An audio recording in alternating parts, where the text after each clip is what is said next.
realized that we did the wrong title as this was going up. C'est la vie. What can you do? I can rename it later. Hello, everyone. This is Kevin T. Rodriguez, film critic of iCritic.net. Although I'm sure, considering our topic today, film critic might be a bit of a stretch. I am not necessarily in any critics guilds. I do a lot of writing, and I have been writing film reviews for a very, very long time. But I guess you could say my success as a film critic has been fairly limited. And in fact, it seems to be more successful when I'm really writing about anime and all that jazz. Needless to say, it's still a title that I've technically given myself, and I do have a site, and you can check out my reviews there, as well as places like letterboxd.com. We're not really here to talk about my reviews, although that might happen a little bit if we're being honest. Instead, we are here to talk about one A.O. Scott. Let's share this right here. One of my favorite film critics of all time. And let's move this here because I think it looks better this way. A.O. Scott is, or at least was, the film critic for the New York Times. It is a prestigious honor, and I'd better turn off my watch before it starts beeping throughout the night or this whole live stream. And he was a film critic for the New York Times for 20 years or so, maybe a little bit more. It was a very, very coveted job for him to have. He was in the position that all film critics want to be in. His name with film criticism is up there with Pauline Kael, Roger Ebert, Gene Siskel, Michael Phillips. I mean, he's just Joel Siegel. He's really good. When you're reading an A.O. Scott review, one of the things I like is how you can tell he's a really smart person. He's thinking about movies and situations that you see in movies well beyond what most of us think.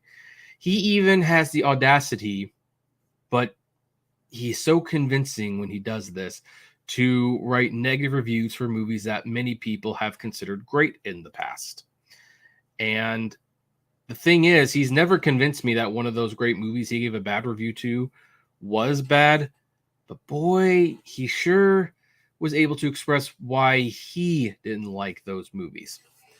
His star really rose, I think in 2009, when he and Michael Phillips ended up replacing Ben Lyons and Ben Mankiewicz from At the Movies, who had replaced Roger Ebert and Richard Roeper before.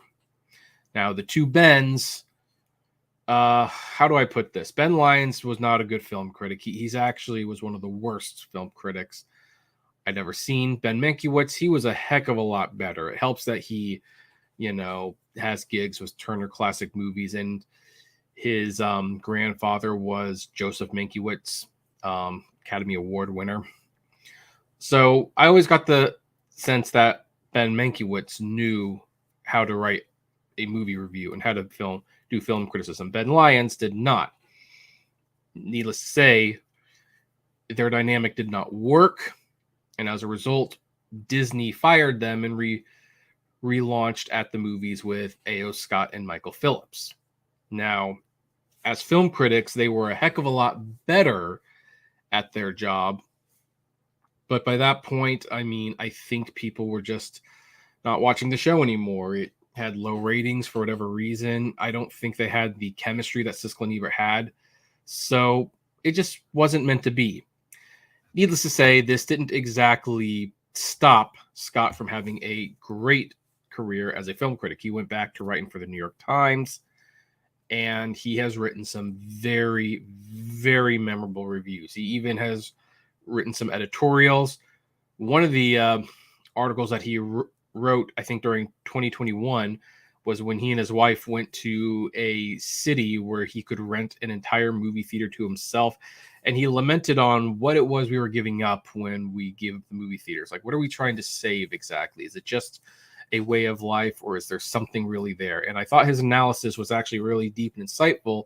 And he didn't actually come to a solid conclusion as I would have expected him to, but he really got you thinking about whether or not it would be the worst thing in the world if the movie theater experience would go away, while also mentioning what the pros of keeping it around truly were.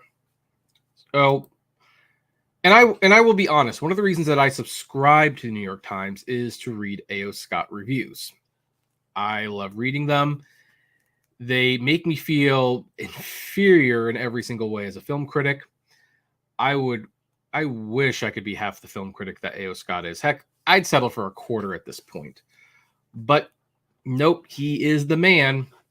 And his reviews were just great. The sad thing is, I won't be able to read any more of them because A.O. Scott has announced, and he announced this a little while ago, I'm a little late to the subject, admittingly, that he would no longer be the film critic for the New York Times. He was going to be switching over to book reviews, which, fun fact, that is how he got his start at the New York Times. He started as a book reviewer, and now he's going back as a book reviewer. And Scott wrote this farewell piece, basically why he was moving on from film criticism, what the job has meant to him, and what does he think about the movies going forward. And it is first of all, it's a great piece to show how good of a writer he actually is. And it's also really depressing as heck to read it. The article is called "And Now Let's Review ... And the subheadline is A.O. Scott conducts his own exit interview as he moves to a new post after more than 2 decades of reviewing film. And as you can see under his bio, A.O. Scott started as a film critic at the New York Times in January of 2000. Next month, he will move to the book review as a critic at large. So let's read this article because there's a lot of things about it I want to say. And this was just kind of sad to read to a certain extent. Not the least of which because I know that there's not going to be any more film reviews from Scott. Who the heck are you anyway? That was the first question I heard after the New York Times hired me as a film critic in the final weeks of 1999. A reporter from Variety found my home phone number and gave me a call, the late 20th century equivalent of sliding into my DMs. It was a reasonable thing to ask, and the simple answer was that I was a freelance book critic and youngish father of 2 small children. I had seen a lot of movies, plenty of people in those days had seen a lot of movies, and reviewed none of them for any publication. I was almost as puzzled as the guy on the phone about my sudden career swerve, and immeasurably more frightened. How could I be vain, dumb, or deluded enough to believe that this was a job I could actually do? And now, more than 23 years later, the middle-aged father of 2 grown children and the author of 2,293 published film reviews, I'm done. On a very, very side note there, I would probably write 7 more just to round it up. But as you continue to read, you can see why he's basically done with this. Though I continue to dabble in literary criticism during my tenure on the Movie Beat, I'm ready to return to it full time. As a critic at large for the New York Times book review, starting as soon as I find my reading glasses and rebuild my attention span. On my way out the door, as the final credits metaphorically roll, I thought I might try at long last to answer some of the questions I've heard most frequently over the years since that phone call. Did you always love movies? Yes and no.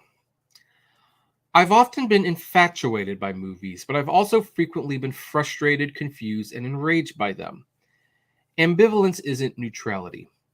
It's the simultaneity of strong opposed emotions, and I think it defines my experience as a critic. Sometimes I've hated movies. I've never been indifferent. Movies have been part of my dream life and my worldly education since my first traumatic encounter with the flying monkeys in The Wizard of Oz. I'm still in awe of their power.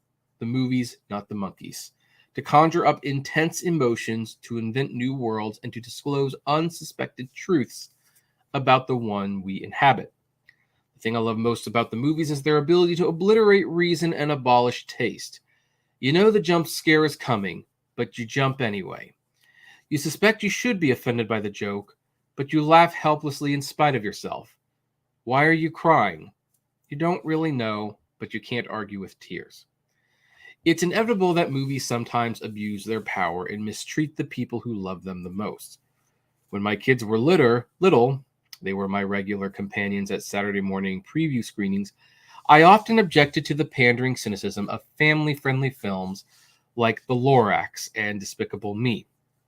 2 movies I enjoyed, by the way. I also marveled at the artistry of Studio Ghibli and the sublime ingenuity of Pixar in its glory years, of which we both agree.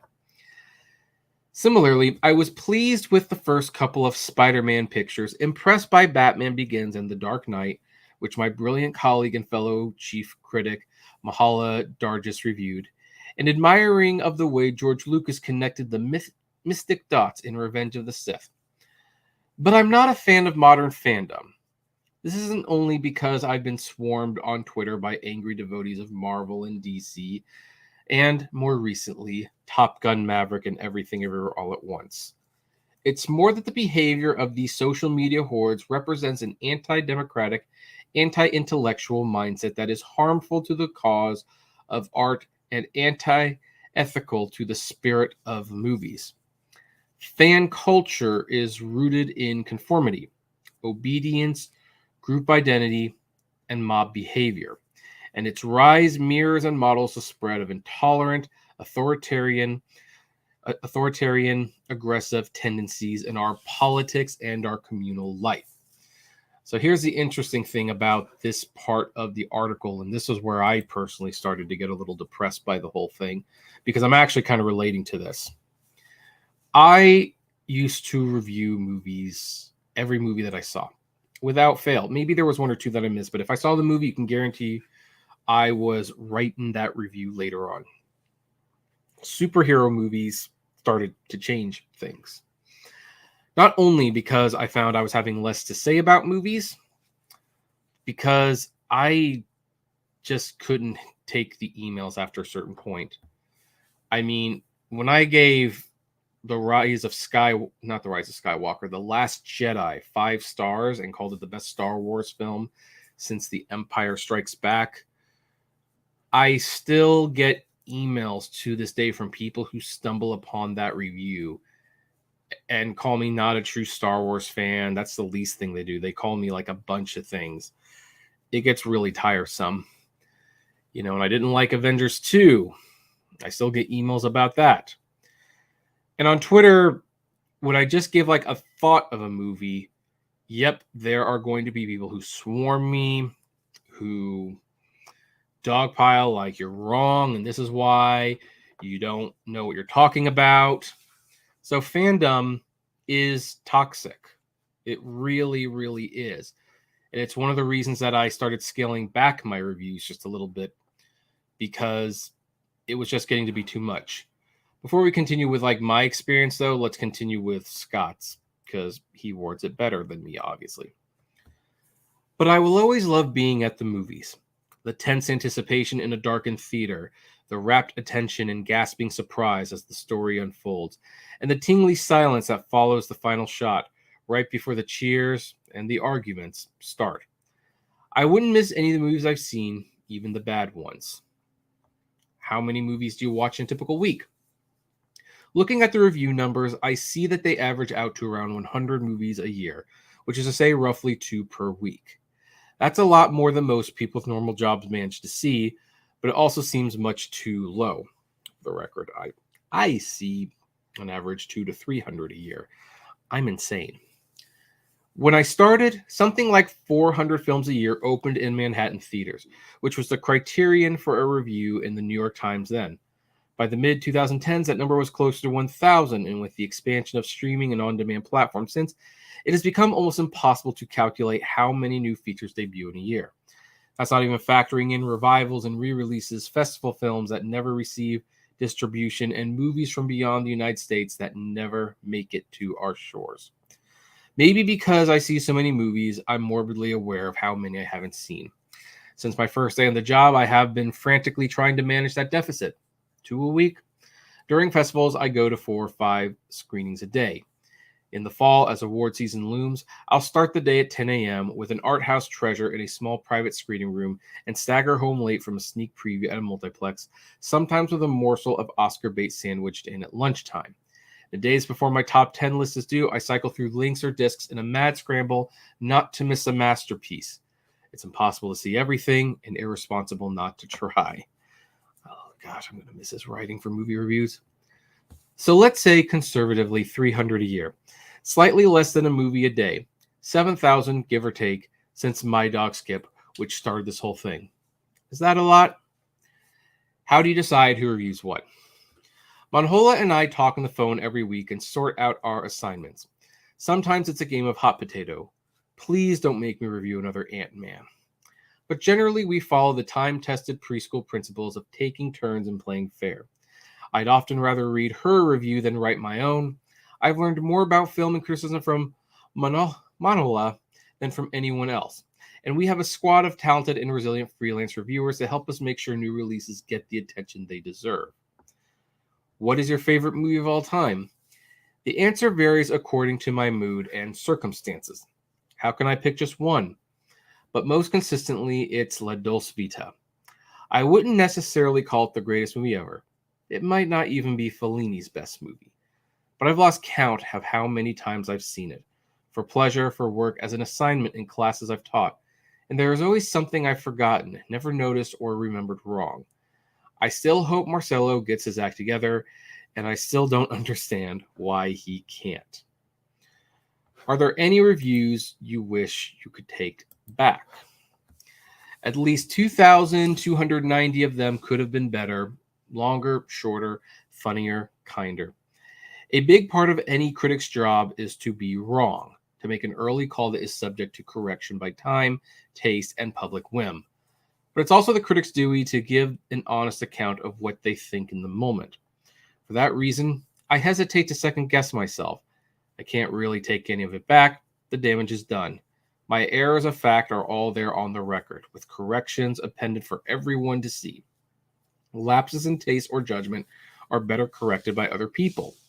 I've kept an archive of letters, emails, and tweets pointing out, not always politely, that I was off base in my diagnosis of the overacting muddle that was August Osage County, in my distaste for the intellectual posturing, of Triangle of Sadness, my tepid endorsement of Top Gun Maverick, my hot and cold takes on Wes Anderson and Lars von Trier's, my regard for Sofia Coppola, my affinity for the Romanian New Wave, and my loyalty to Steven Spielberg and Clint Eastwood.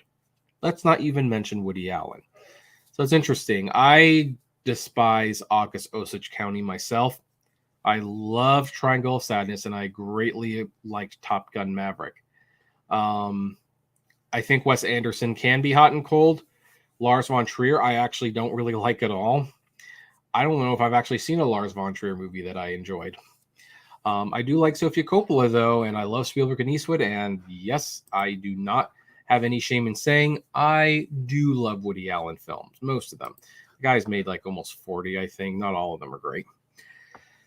There are times I should have been gentler to Wonder Boys and Aaron Brockovich early on, for sure, and occasions when my enthusiasm got the better of me.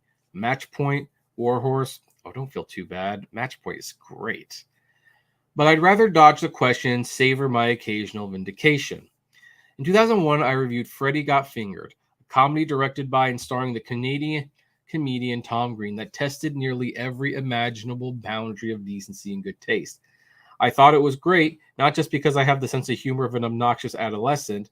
See also Hot Tub Time Machine, Harold and Kumar Go to White Castle, and Sausage Party, but also because it struck me as conceptually daring and aesthetically serious. I felt the same way about the first Jackass movie. Got a lot of flack at the time, mostly from other critics, but both Freddy and Jackass have held up pretty well and are regarded not only as crude, nasty fun, but also as interesting movies, which was the point I was trying to make all along.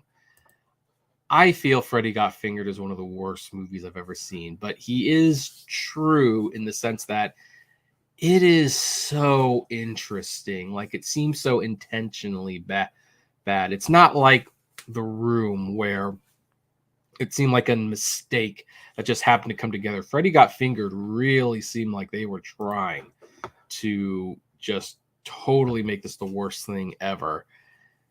And I kind of appreciate it for that, even though I do not watch it for fun. And I would actually rather stick with the 7-minute PG rated version just because I can get it done so much sooner. On the flip side, every few years, someone publishes the bold, contrarian discovery that Richard Curtis's Love Actually is actually bad. I'm just petty enough to point out that I said as much back in 2003. I didn't love The Hangover either. I like them both. What can I say? Now, this is actually one of the paragraphs that kind of makes me sad for Scott. To set the record straight, I didn't hate The Avengers. I wrote a mixed review that noted the imperial ambitions and creative compromises of the emerging Marvel Cinematic Universe.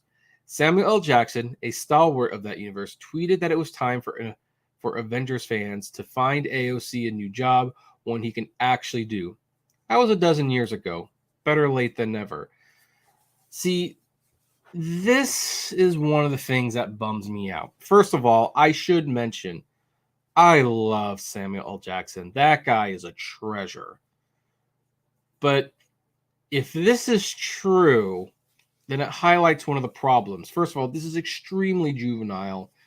That, yeah, someone was concerned about what was happening with the so-called Marvel Cinematic Universe. He wasn't sure if he liked where this was all going. Now, you can disagree with that, but the fact that he tweeted to Avengers fans to find A.O. Scott a new job when he could actually do, that's disrespectful, it's petty, and knowing how Marvel fans are, it's extremely dangerous. I would love to see a written account over what it was like to be A.O. Scott when Samuel L. Jackson, again, national treasure. He's great in everything he's in. He's even great in the bad movies that he's in. But that he actually did this, that is, I lose a little respect for him knowing that this actually was a thing that he did. Like the fact that he was one of the actors who decided to weaponize the fans, if you will. And you can see why maybe this isn't, you can see why a lot of film critics get turned off from film criticism, mainly because of franchise movies. Now then, Scott continues. How have the movies changed? Gather round, children. When I first came to this newspaper, when it was still mostly a newspaper, the phrases streaming platform, cinematic universe, and social media were not part of the general lexicon.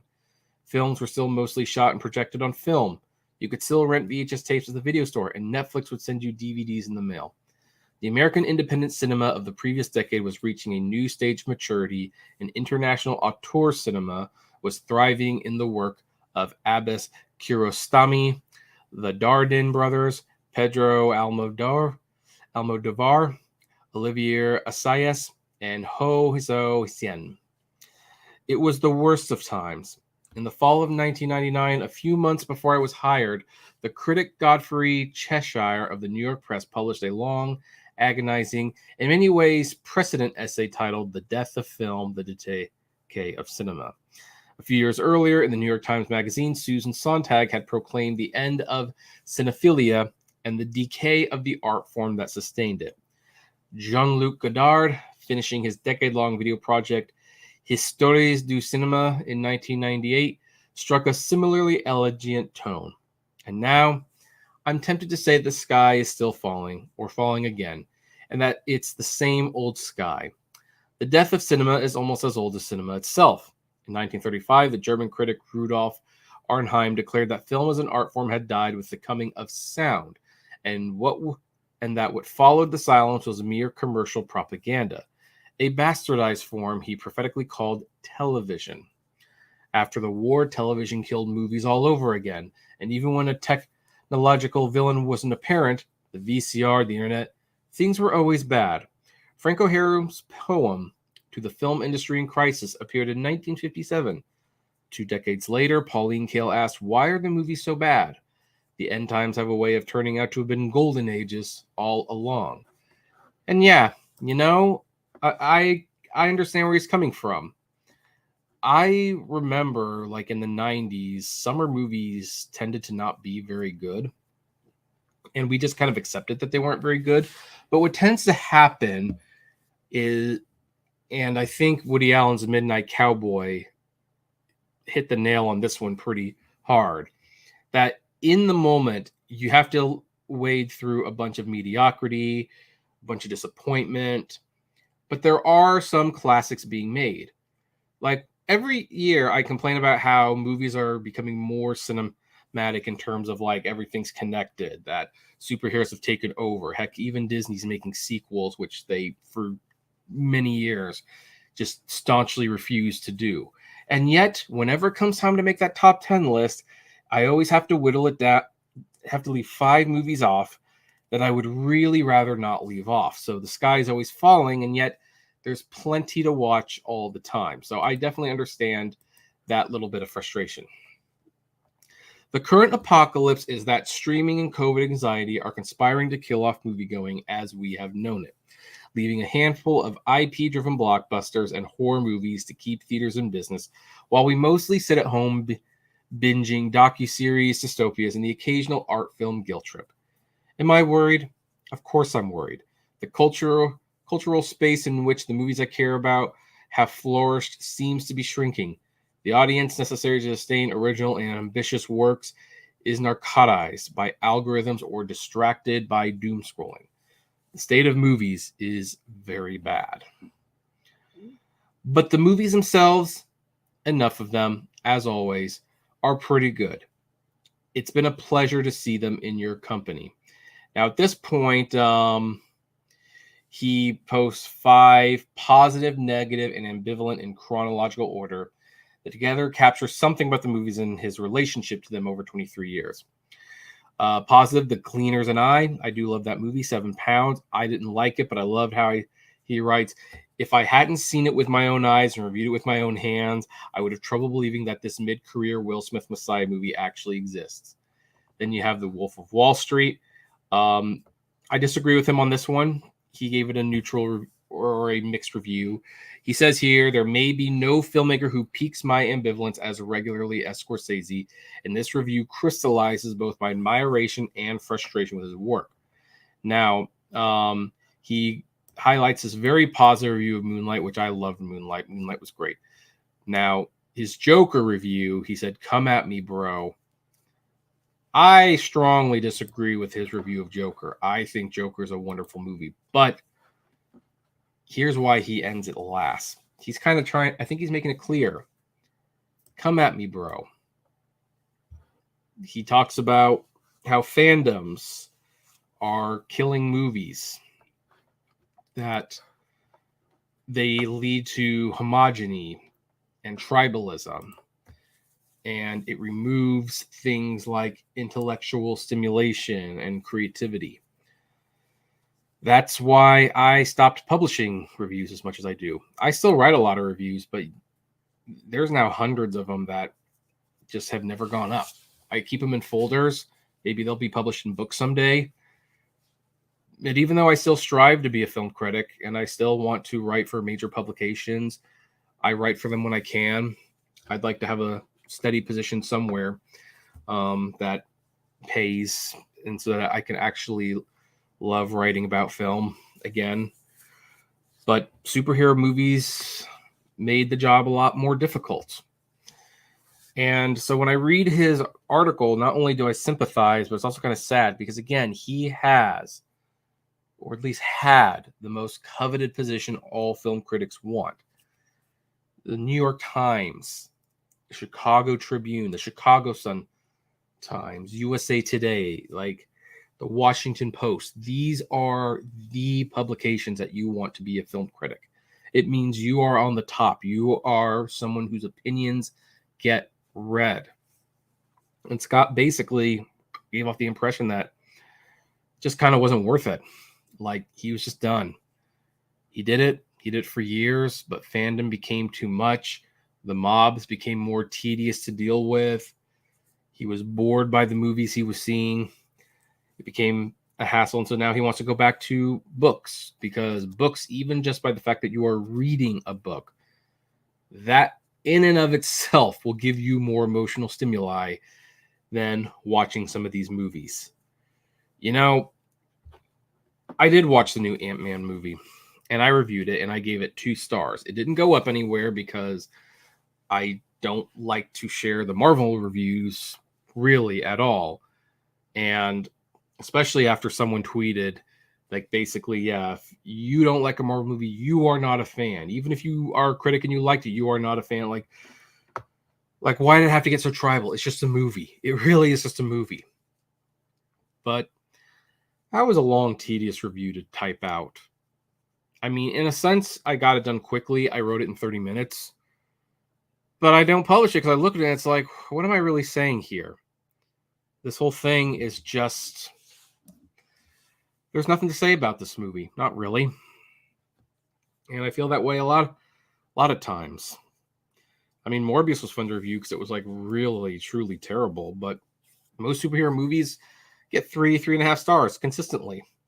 And it's just a shame that, because I kind of wondered, always in the back of my head, if I had a New York Times job or Chicago Sun-Times, if I had one of those jobs, you know, and I was like getting actual money for writing these reviews, would I be happy with what I'm doing? And from the way Scott is writing, maybe not. You know, being a film critic is kind of a thankless job. I mean, it's not even like the critics' opinions are taken that seriously anymore if you stop and think about it. So it was a very, very interesting farewell article to read. And you know what the heck? I will continue reading his book reviews. Maybe I will have some books to read. That's not a bad thing. Trying to read 50 books a year, you know, keep myself well read. And oh, by the way, folks, I found my glasses. What do you know? I found the glasses. Better late than never, right? Okay. Oh, that's so much better. So anyway, yeah. I don't know if A.O. Scott will ever see this. I kind of doubt he will. Because who am I, really? I mean, I'm the film critic for iCritic.net. What does that mean, right? But if he does, you know, thank you, Scott, for your wonderfully thought out critiques. Even the ones I disagree with. Like I said, Joker, 100% disagree with you on that. I gave it 4.5 stars. I don't know what you gave it. Did he give stars? Let me click real quick to find out. I don't think he actually gave stars. He just reviewed it, and it was clear that he just didn't like it. So anyway, that's where we're going to end this. It was a sad goodbye, but much needed. Anyway, like to know what you think about this. Comment below. Like, favorite, share, subscribe, and as always, flame responsibly. Have a good one.